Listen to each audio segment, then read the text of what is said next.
Okay, so this is going to be the first video of this kind that I've made in quite a while. So this is going to be a almost completely unedited video. There's really, with the exception of like a few cuts that I might make just because I feel like it, I'm not really going to do anything. This is just going to be I'm going to yap about this because I feel like yapping about it. And I'm going to try and make it very clear, both in the thumbnail and the title, that this is a very bare bones video, and I'll keep it separate from the videos that I actually spend time producing.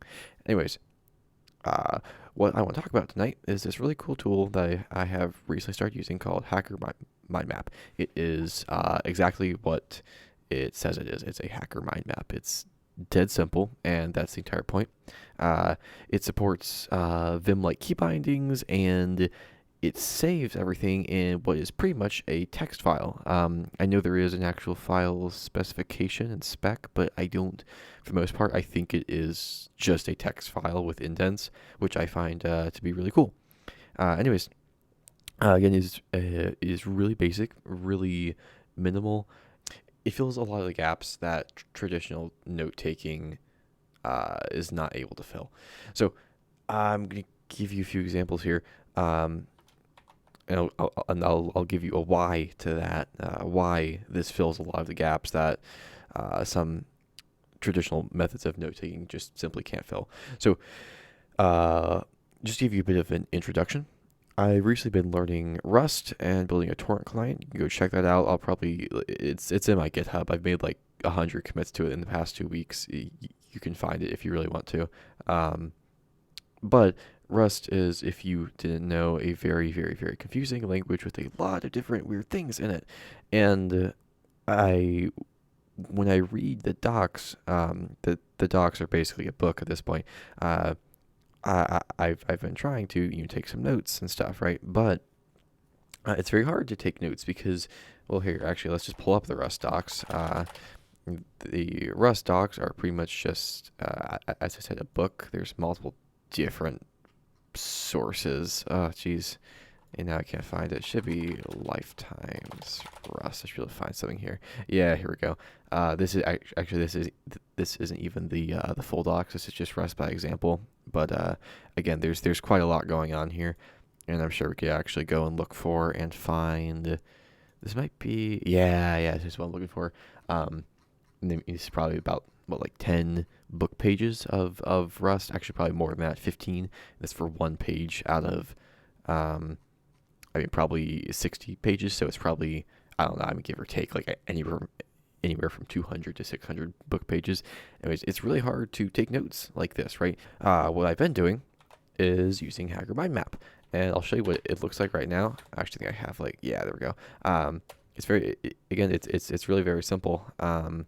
All you do is you just go and start taking notes, and you can open these up, and you can basically have this little path of the way that you think about things, right? So you have ownership at the top, and then you go down to references. Okay, well, what is a reference? Well, actually, we don't really have a reference.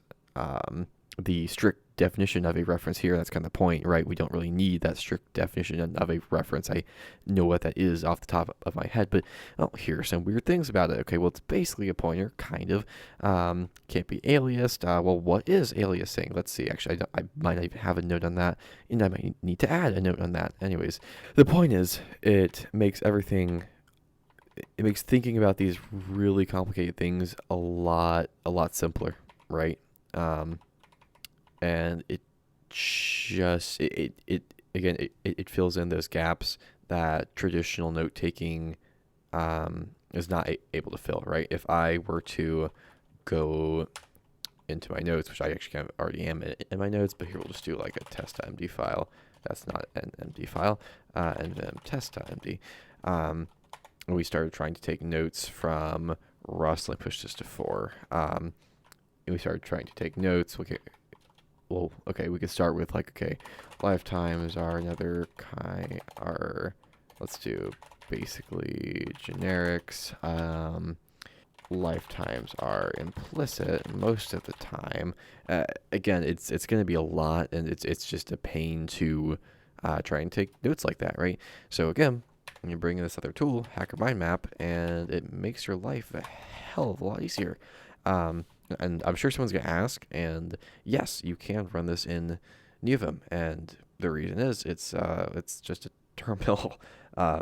We can just go into NeoVim, we can open up term, and we can run Hacker Mind Map, Our Shapes and Lifetimes, and you have all this stuff.